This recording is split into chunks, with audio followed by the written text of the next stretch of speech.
joueuses sont prêtes, elles entrent sur la pelouse. L'histoire peut s'écrire d'un côté ou de l'autre. Le plafond de verre que représentent les demi-finales pour le Paris FC qu'on veut évidemment crever ce soir, et le Havre qui espère forcer la barrière pour une première finale inédite. Une chose est certaine, on va passer une superbe soirée. C'est un rendez-vous à part qui commence entre le Havre AC et le Paris Football Club. L'opportunité immense d'un côté comme de l'autre de marquer l'histoire et de s'inviter en finale de cette magnifique Coupe de France féminine. Toujours en quête de sa première véritable situation, on a eu la frappe très excentrée de Clara Matteo. Il va y avoir un petit contact à l'entrée de la surface, elle l'a vu Madame Rochebillière, le coup de sifflet. Et ce sera bien Gréboval, ce sera directement dans le mur et le ballon qui va être prolongé finalement. Et Kessia Bussy qui va lancer le Paris FC, elle a été oubliée au premier poteau, Kessia Bussy. Et voilà le score qui bouge déjà dès la 13e minute. C'est difficile de prendre en défaut cette défense parisienne si bien huilée, qui prend vraiment très peu de buts et qui peut aussi en marquer. Clara Matteo qui va se présenter face à Laetitia Philippe. Et même si elle a eu contre favorable derrière, elle n'aura pas finalement gain de cause, mais il s'en est fallu de peu.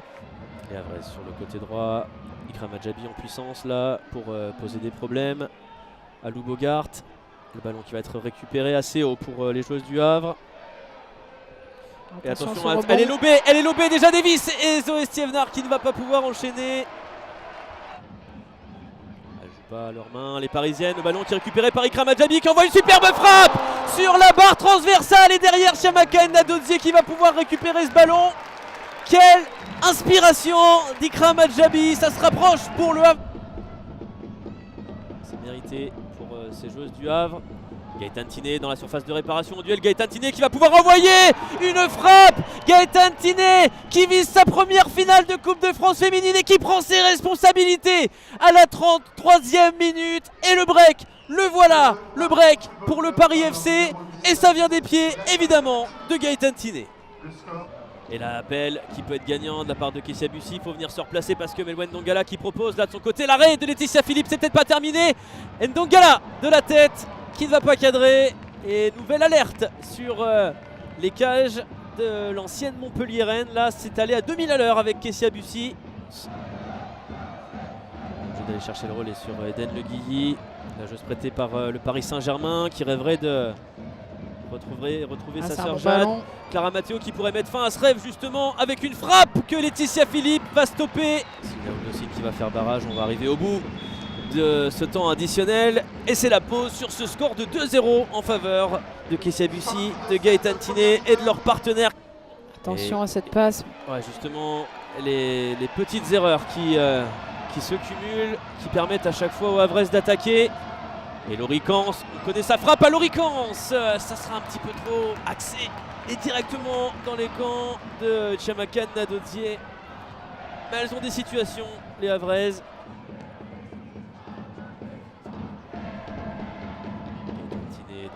La frappe de Gaëtan Tiné, c'est toujours menaçant lorsqu'elle arme de son pied droit. Comme je suis pas spécialiste des règlements, je peux pas vous en dire plus. Et le joueur parti, ça pourrait profiter au Havre avec Chancel Faifa dans la surface. Il y a peut-être un contact.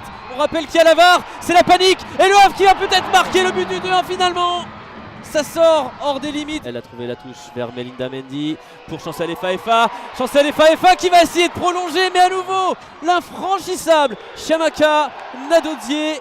Gaëtan Tiné pour envoyer un centre. Gaëtan Tiné qui va choisir l'option Fiona Liek. Ça va arriver dans la surface de réparation. Le 3-0 qui se décide et finalement qui va se refuser à Maëlle Garbino. Christy Gavori qui est venu se positionner. C'est offensif. Sur l'attaque, donc très du coup, c'est très offensif. Et ça c'est très dangereux parce que Chancel Faifa qui profite d'une erreur. Madeline Roth qui est l'un des porte-bonheur du Havre dans cette meilleure phase. Et Madeline Roth qui rentre et comme à Guingamp, Madeline Roth qui va marquer sur son premier ballon. Elle avait lancé le regain de forme du Havre en championnat et c'est peut-être elle, l'ancienne Dijonnaise, qui va lancer la révolte. Et si le Havre le faisait, qu'ils auront compris leur importance, à moins que Gaëtan Tiné ne mette fin au débat. Mais non, cette fois c'est Laetitia Philippe qui remporte le duel. Quel arrêt d'importance et quel match on est en train de vivre. Ouverture vers vers Chancel FA qui a un petit peu d'avance. Chancel FA qui va protéger sa position. Et Melinda Mendy qui va arriver. Quel sauvetage! Quel sauvetage dans la surface de réparation signé Fiona Liègre qui prive le Havre du but du 2 partout. C'était l'occasion rêvée. On va arriver au bout du temps additionnel. Est-ce qu'elle va être généreuse en rab, Madame l'arbitre, ou non? En tout cas, le Paris FC qui est tout proche. Tellement proche qu'elles y sont. Ça y est, le Paris FC retrouve la finale de la Coupe de France féminine 20 ans après le sacre de Sandrine Soubeyran en tant que joueuse. L'entraîneur qui va tenter d'amener un second titre, mais que ce fut dur face à une équipe du Havre qui aura été extrêmement courageuse jusqu'au bout.